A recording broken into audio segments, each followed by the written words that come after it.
va parler de la pratique de l'Internet pour plusieurs catégories de personnes de la société. Bon, on les a nommées X, Y et Z. Et justement, vous allez nous expliquer de qui on parle et comment est le rapport de ces personnes-là à la pratique du digital. Ça va? C'est très bien, oui, ça va. Bonne arrivée. Merci. Hein, ça va super bien. Justement, aujourd'hui, l'Internet est devenu une denrée essentielle dans tout ce que nous faisons. Bon, on a la catégorie des parents, donc, qui n'ont pas forcément baigné dans le digital dans leur enfance parce que, bon, ce n'était pas encore disponible, ce n'était pas encore à la portée de tout le monde. On a la catégorie des enfants, qui, eux, sont nés là-dedans et qui maîtrisent, pour certains, hein, à ravir le digital. Et donc, il y a un déphasage entre les parents et les enfants.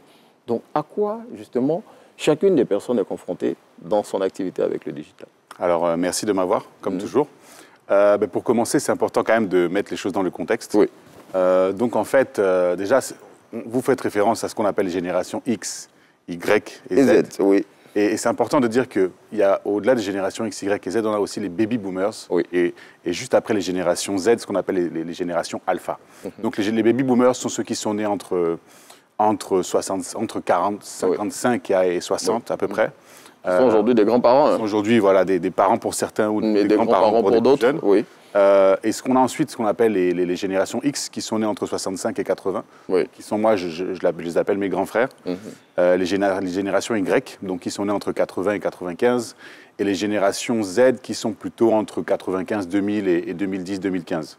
Et puis ensuite, les générations Alpha, qui sont vraiment la génération des gens qui sont nés avec les tablettes et autres. Oui. Oui. Donc en termes de comportement, les générations X vont être des personnes qui vont être fidèles aux marques. C'est les personnes qui ont découvert Internet, en fait. Oui. Les premiers ordinateurs à la maison, les Macintosh et autres, ou pour même certains, les premiers téléphones Motorola, par exemple. Excusez-moi de citer cette marque, bon.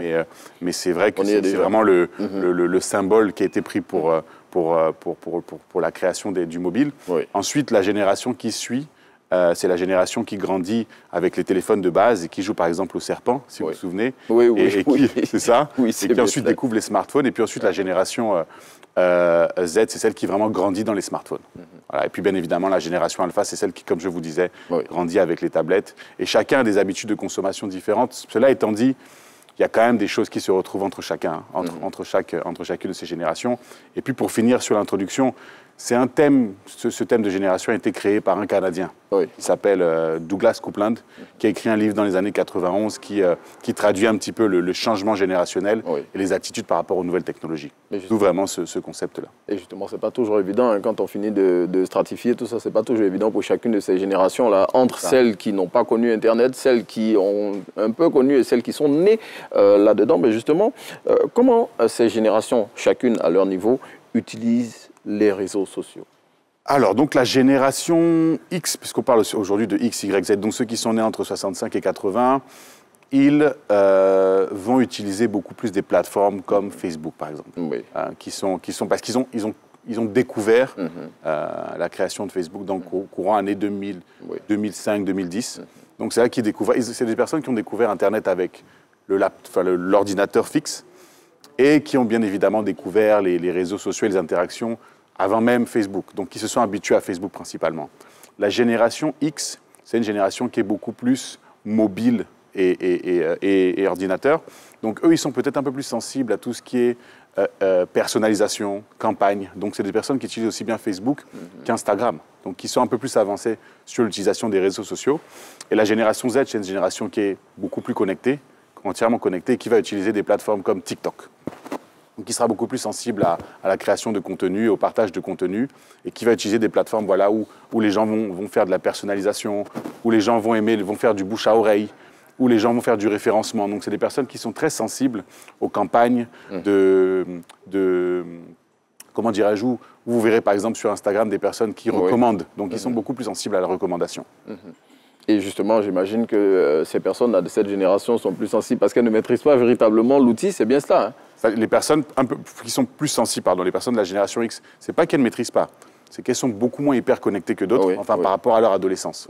Donc qui ont beaucoup moins l'habitude. Mais je répète, dans chaque génération, vous avez des personnes qui sont hyper connectées, d'autres qui sont plus curieuses, d'autres qui sont plus à l'aise, d'autres qui sont voilà, qui ont une capacité à utiliser Internet ou moins, qui dépend même au-delà de leurs compétences digitales, dépend peut-être de leur intérêt ou de leur tranquillité ou de leurs compétences numériques. Bon, et puis là, sur l'écran, on a justement un petit tableau qui nous fait le point des pratiques pour chacune des générations. Et ce que vous venez de l'expliquer, justement, c'est en phase avec cela. Maintenant, quels sont les principaux défis auxquels chacune de ces générations est confrontée en matière de compétences digitales? Parce que vous l'avez dit, chaque génération a ses compétences en fonction de son rapport à Internet et de comment elle s'est retrouvée face à cet outil-là.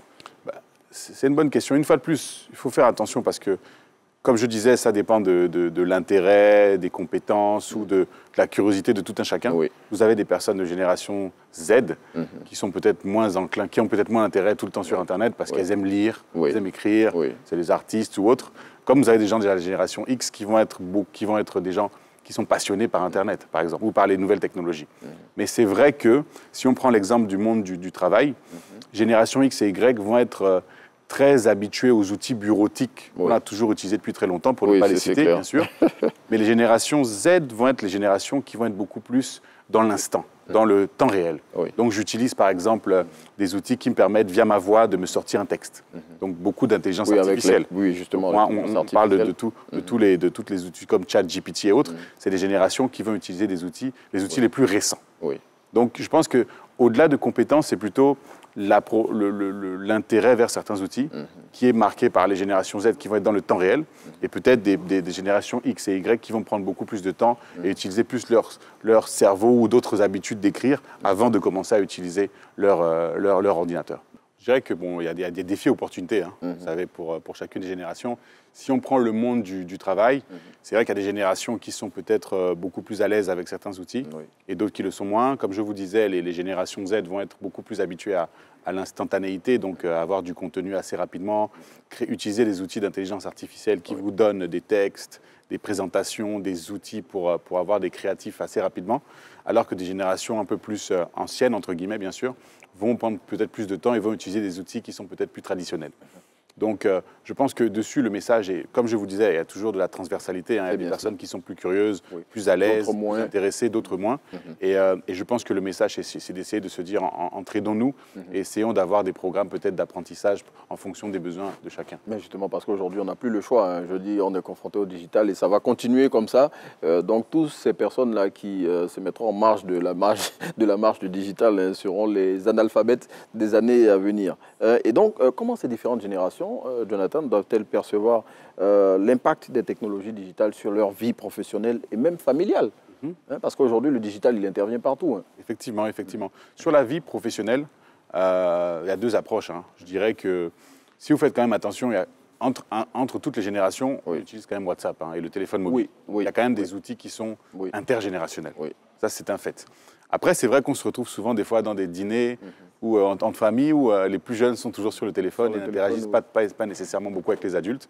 Je pense quand même qu'il y a un effort d'éducation et de pousser un peu cette génération-là à regarder un peu vers le haut au lieu de regarder l'écran. De lever la tête de lever la tête. Et ça, c'est vraiment peut-être essayer de donner des temps de connectivité. À des moments, il faut confisquer les téléphones à table, par exemple, devant la télé ou lors de réunions familiales. Tout à fait, pour quand même encourager l'interaction sociale. Et puis pour des personnes, on le voit peut-être chez des personnes un peu plus âgées, on voit quand même une adaptation à des outils puisqu'ils arrivent enfin je ne sais pas, mes grands frères ou mes parents utilisent WhatsApp, par exemple. Donc il faut quand même essayer d'avoir cette adaptabilité-là. Et puis le plus important, on est avec nos générations, donc pour les plus anciens, j'aime pas nécessairement le mot ancien, mais les gens d'une génération plutôt X ou baby boomers, ne voyez pas non plus Internet comme une menace ou le fait que l'enfant soit sur son écran comme une chose négative. C'est son temps en fait. Il est né avec, il ou elle est né avec, et donc va naturellement être enclin à être sur son outil. Mais justement, on parlait du fait qu'aujourd'hui, on n'a plus le choix. Et donc, quel conseil, Jonathan, vous pourriez donner à ces entreprises-là dans lesquelles il y a des personnes qui sont carrément déconnectées des réalités actuelles au niveau digital pour qu'elles intègrent mieux leurs employés qui ne sont pas forcément à l'aise avec l'outil digital? Alors ça, c'est un bon point parce que quand vous parlez d'entreprise, il y a deux manières de voir les choses. Il y a comment l'entreprise communique en externe avec des clients de différentes générations. Et là, comme je vous disais en introduction, Il y a des personnes qui sont très sensibles au prix, à la qualité, donc c'est ce que vous mettez dans vos messages, sur vos communications, sur le numérique. D'autres qui sont très sensibles aux recommandations. Oui. Donc voilà, vraiment voir votre message en fonction des caractéristiques de votre cible. Mais ensuite, quand on parle de communication en interne ou d'engagement avec ses employés, je dis déjà deux choses, c'est que une fois de plus, les compétences numériques sont intergénérationnelles. Certaines personnes plus âgées peuvent être capables d'apprendre aux plus jeunes. Oui. Mais à mon avis, donc, faut avoir, je pense que, premièrement, c'est une attitude qui vient de nous. Donc, l'ouverture, déjà, par rapport aux plus jeunes qui sont très enclins aux nouvelles technologies, et aussi un manque, peut-être un peu moins d'arrogance de la part des plus jeunes, et une envie de partage. Donc ça, c'est une chose. Deuxièmement, pourquoi pas des programmes de formation à mettre en place par les entreprises, parce que, en fait, on a un schéma. On dit que les baby boomers disaient appelle-moi. La génération X dit envoie-moi un email. Oui. La génération Y va dire envoie-moi un tweet. Envoie-moi un tweet. Voilà. Et la génération Z va dire texte-moi ou envoie-moi un TikTok. Oui. Donc voilà un petit peu comment ça marche. Et du coup, une fois qu'on a conscience de ça, ça ne va pas s'arrêter. Il faut adapter ça. Oui, ça ne va pas s'arrêter. Donc il faut s'adapter. Pour terminer en quelques mots, Jonathan, quelles sont les interactions digitales que vous pensez qu'elles pourraient exister entre ces générations-là dans les prochaines années? Une fois de plus, je pense que la communication via le téléphone, la communication via les outils tels que WhatsApp va continuer pour le long terme. Il est possible que dans le futur, vous voyez, avec les progrès de l'intelligence artificielle, quelqu'un qui n'est pas capable d'écrire ou de lire puisse envoyer un message avec ses yeux ou avec sa bouche vers quelqu'un. Donc, on est vraiment dans une évolution où les choses vont être de plus en plus instantanées. Il y aura besoin d'avoir de moins en moins appel à la traduction ou à des outils qui vous permettent, qui vous prennent beaucoup de temps. Donc, on rentre, comme je vous disais, dans l'instantanéité. Mais une fois de plus, Internet est là pour nous aider, malgré certains risques. Et c'est là pour rester.